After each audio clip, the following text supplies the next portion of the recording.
Aniu tá me chun nod campála eile a hospantíh. Tá me chun cóirde Buinsí a úsáid. Tá sí teaching sa mbaile, ach brenn mu dear na bailí difriúil ar fad gur féidir iad úsáid agus muid a campáil. Chéad rud.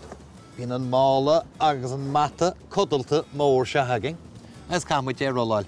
Agus nó go bhana sé le chéile is féidiring an Buinsí beag a úsáid. Agus iad a cheangailt mar sin, agus an mata mar sin agat, fetú sin a cheangailt leis an mála droma, agus bei sé réilinn úsáid agat.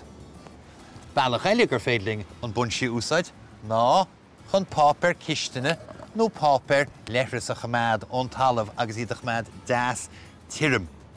Agus fétamid an cóirde úsáid chun é a chrochadh ó chaithír nó ó aon rud eile, crán nó beidir taobh an phobal.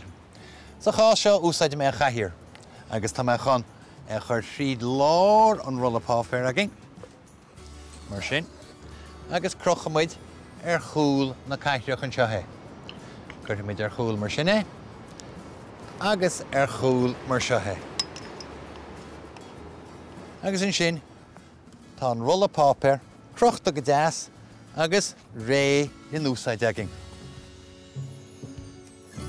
Agus bailach eile gur féidir úsáid bhainteas an Buinsí, ná líne éadaigh ní gádúngach chá chrán aimsiú agus an Buinsí a tharach trasna, iad a cheangailt mar sin, agus tá líne deas agat an sin. Agus inis ní gádúngach na éadaigh agin a chrochadh sin, agus is rimú. Mar sin, feicimid, bhí trí rud agin. Dúsáid me dé chun an mata a ile agus a chamád le chéile. Dúsáid me dé chun an rolla páipéar cistine a chamád tirim.